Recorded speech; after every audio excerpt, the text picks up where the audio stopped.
各位朋友，歡迎嚟到越聽越順，我係恩明。未訂閱嘅朋友記得順手訂閱，撳埋個通知鐘仔，咁樣就唔會錯過我哋每一期嘅精彩內容。今日我想同你傾一個好多人可能都曾經經歷過，但係從來都冇認真咁樣諗過嘅話題。你有冇試過喺某一段時間，你嘅身體或者你嘅生活突然之間出現咗一啲你解釋唔到嘅怪現象？你會唔會覺得好奇怪，甚至會有少少擔心，係咪自己嘅身體出咗問題，或者係有啲咩唔好嘅嘢將會發生？我同你講，如果你身上突然之間出現咗以下呢3個怪象，你千祈唔好驚，更加唔好自己嚇自己，因為查實呢啲徵兆好可能並唔係代表緊你嘅運氣會變差，而係恰恰相反。恭喜你！你可能正正就係準備緊去迎接你人生嘅一個大運，一個好大嘅轉捩。點你嘅運氣就嚟要嚟一個180度嘅大翻身。你可能會話：恩明，你有冇咁誇張啊？怪象喎，點會係好事嚟㗎？你唔好急，聽我講完以下嘅故事，你就會明白。我先同你講一個我身邊朋友嘅親身經歷。我識得一個老人家，我哋就叫佢做陳伯啦。陳伯今年70幾歲。佢成世人都係勞勞碌碌，冇乜大富大貴，但係總算平平穩穩。佢後生嗰陣，因為做過地盤，又試過喺碼頭做搬運，成日都要擔擔抬抬，所以成日都話自己條腰好痛，膝頭哥又唔好，行路都係一拐一拐嘅。呢啲舊患纏繞咗佢成幾十年，一直都係咁樣。睇咗好多次醫生，做咗好多次物理治療，都冇辦法斷尾。佢成日都同人講，佢呢世大概都要同呢啲痛症一齊過埋下半世㗎啦。但係好奇怪嘅事就發生咗，大概喺大半年前，陳伯佢開始發覺自己成日都覺得好眼瞓。以前佢天未光就會醒，成日都話自己唔使瞓咁多，夜晚11點先瞓，朝早5點就起身。但係嗰排佢夜晚一落床就可以一覺瞓到天光，甚至連鬧鐘響都聽唔到。中午食完飯，佢坐喺梳化度睇電視睇下，又會不自覺咁樣瞌着咗。佢個仔都覺得好奇怪，仲問佢：阿爸，你係咪邊度唔舒服啊？做乜嘢成日都咁攰嘅？不如我帶你去睇下醫生啦。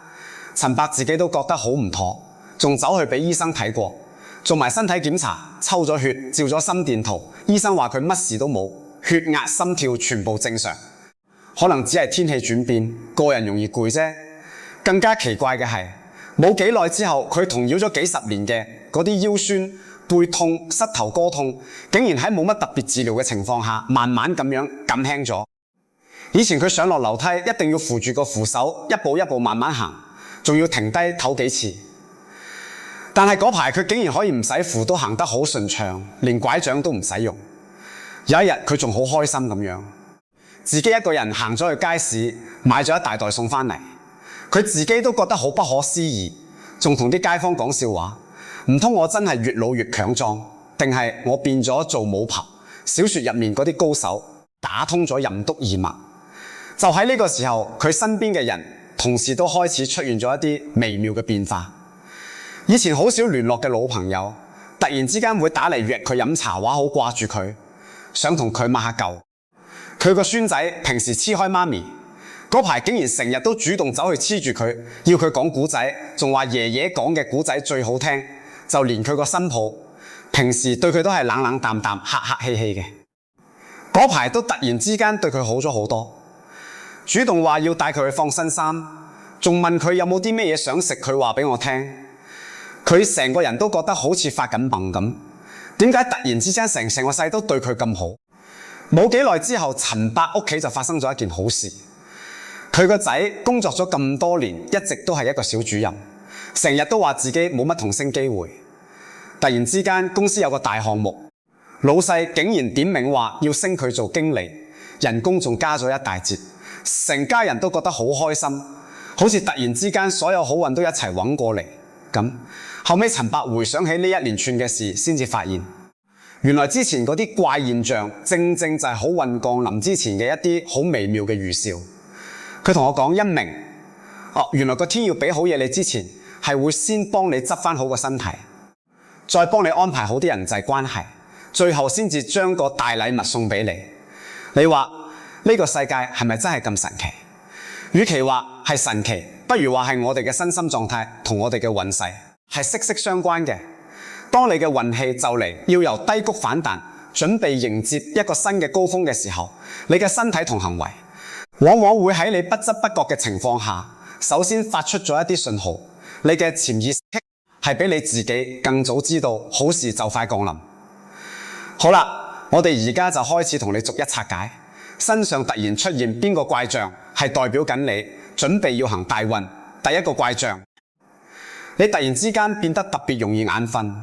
但係精神反而比之前仲要好。呢個現象好多人會覺得好奇怪，甚至會擔心自己係咪身體太虛弱。明明你以前成日都失眠，或者係瞓極都唔夠，個人成日都好攰冇精神，但係喺呢段時間你發覺自己好容易就入睡，夜晚瞓得好安穩，甚至連中午都要唞一唞。你可能會諗，我係咪太懶啦？或者我係咪有病？查實呢個好可能係你嘅身體喺度進行緊一場好重要嘅自我修復。你試下諗下，當你行緊衰運嘅時候，你成個人都會好似一條焊緊咗嘅橡筋咁，充滿咗負能量、壓力同埋焦慮。你嘅大腦冇一刻係可以真正咁樣放鬆落嚟嘅，所以你會失眠，你會多夢，你會覺得就算瞓咗好耐，起身都係好攰。你成日都喺度諗嘢，擔心呢樣擔心嗰樣，個腦好似一部熄唔到嘅發動機咁。但係當你嘅運勢就嚟要呢一個大逆轉嘅時候，你嘅潛意識查實係會首先接收到呢個訊息，佢會話俾你嘅身體知，放鬆啲啦，唔使再咁緊張啦，好事就快嚟㗎啦。於是乎你嘅身體就會順應住呢個自然嘅節奏，通過深度嘅睡眠去將你體內積累咗好耐嘅毒素、疲勞同埋負能量一次過咁樣全部排走晒，將你由內到外進行一次徹底嘅大修。呢個就好似我哋嘅手機行得太慢太多 bug 嘅時候，我哋會將佢重新開機，等佢可以清理晒啲後台垃圾，重新順暢咁樣運行。喺好多民間嘅說法入面，都認為睡眠係一種充能同淨化嘅過程。當一個人準備迎接好運嘅時候，佢嘅身體會自動進入一種深層修復模式，就好似一條河流喺上游落完一場大雨之後，啲水會變得滂沱，但係經過一個夜晚嘅沉澱，第二日嘅河水就會變得清澈見底。你嘅身體就係透過呢場深度睡眠，將所有滂沱嘅嘢沉淡落嚟。所以如果你發覺自己有呢個情況，你唔需要驚，更加唔好抗拒。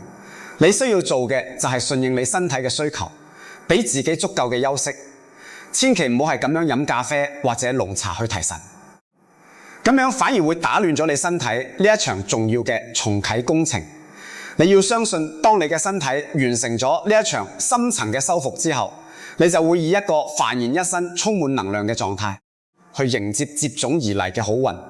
你會發覺你嘅頭腦比以前更加清晰，你嘅判斷力比以前更加敏捷。呢啲全部都係行好運之前嘅必經階段。第二個怪象，你久痛咗好耐嘅一啲舊病痛，竟然喺冇乜特別治療嘅情況下，突然之間無故咁樣減輕咗。呢個徵兆係最令人覺得神奇嘅。你有冇試過有啲痛症，例如係關節痛、頭痛，或者係一啲慢性嘅腸胃問題，跟咗你10幾20年，睇過好多醫生，食過好多藥，做過好多治療，都係斷斷續續，時好時壞，冇辦法可以斷尾。但係突然之間喺某一段時間，你發覺佢好似突然之間冇咁痛啦，甚至係完全消失咗。你唔使再靠食止痛藥，都可以一覺瞓到天光。呢個除咗可能係你近期嘅生活習慣好咗，或者係你嘅心態放鬆咗，身體嘅自由能力提升咗之外，喺一啲民間嘅說法入面都認為呢個係一個好明顯嘅轉運徵兆。佢哋認為病痛好多時候係一種業力或者係負能量嘅顯現。當你嘅運氣由衰轉旺，你身上嘅氣場會發生好大嘅改變。呢啲新嘅好強大嘅正面能量會將你體內一啲積聚咗好耐嘅病氣、樂氣慢慢咁樣驅散。個情況就好似你間屋好耐冇打掃，積滿晒塵同烏煙瘴氣，突然之間你打開咗多個大門同窗戶，好強勁嘅清新空氣一次過咁樣衝咗入嚟，將所有唔好嘅嘢全部吹走晒。我聽過有啲老人家講，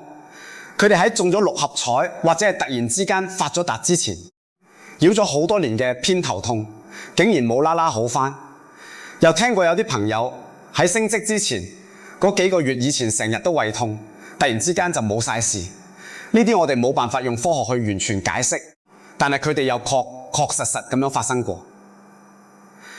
當然我要喺呢度好鄭重咁樣提醒大家，呢個只係一個民間嘅觀察同說法，絕對唔係代表你可以因為咁樣就放棄正統嘅醫療。如果你身體有任何持續嘅不適，第一時間都係要去睇醫生，做一個詳細嘅檢查，聽從專業醫護人員嘅意見。但係如果你檢查過後，醫生話你一切正常，而你啲舊病痛的確係慢慢咁樣消失緊，咁你就可以懷住一個感恩嘅心去擁抱呢一個好嘅轉變。因為一個冇病冇痛嘅身體就係你迎接所有好運嘅最強大嘅根基。你唔使再俾啲痛症消耗你嘅精神同體力，你可以用全副精力去迎接人生嘅新挑戰同埋機會。第三個怪象，你發覺身邊嘅人開始主動咁樣親近你，你嘅貴人運突然之間提升咗。你有冇試過以前你揾人幫手，人哋好多時都會推三阻四，又話唔得閒，又話自己都搞唔掂。你同人講嘢，人哋好多時都係愛理不理，敷衍你兩句就算。但係喺呢段時間，你發覺好似成個世界都對你友善咗好多。以前好耐冇聯絡嘅朋友，會突然之間 send message 俾你，約你出去食飯。你喺工作上面遇到困難，會有同事主動走出嚟話幫你手。你甚至會喺一啲你意想唔到嘅把人，認識到一啲好欣賞你願意俾機會你嘅新朋友。呢個就係你嘅氣場改變咗所帶嚟嘅直接影響。你有冇發覺好運嘅人，佢哋成日都係笑面迎人，俾人一種好溫暖、好想親近嘅感覺。而且長期行衰運嘅人，佢哋成日都會黑口黑面，周身都散發住一種生人勿近嘅負能量。你嘅身體同行為係冇得講大話嘅。當你嘅身心狀態經過頭先嗰兩個步驟，通過深度睡眠進行咗深層修復，又排走咗積累嘅病氣，你成個人係會好似脫胎換骨咁樣，由內而外散發出一種好正面、好有活力嘅光芒。呢種光芒係會好似磁石咁，好自然咁樣，將啲好嘅人、好嘅機會全部吸引過嚟你嘅身邊。呢個就係所謂嘅貴人運。你試下回想下，你以前係咪見到一啲成日都愁眉苦臉嘅人，你都會好自然咁樣想避開佢？同樣地，當你嘅氣場變好，你嘅笑容多咗，你嘅態度正面咗，你身邊嘅人係會感受到嘅。佢哋會覺得同你一齊好舒服、好開心，所以佢哋會好自然咁樣想親近你。當你嘅人緣好咗，機會自然就會多咗。所以如果你發覺身邊嘅人開始中意同你傾偈，有好多好事都主動揾上門，你唔使覺得驚欣，你只需要做嘅就係保持你嘅真性情同埋金虛，好好咁樣去對待每一個對你好嘅人，唔好因為自己行好運就變得不可一世，或者係看不起人。因為呢啲人好有可能就係上天派嚟幫助你行上另一個高峰嘅最重要嘅貴人。你點樣對待呢啲貴人，就決定咗你呢一波好運可以行得幾遠。好啦，3個怪象都講完啦，你又有冇遇過呢啲情況？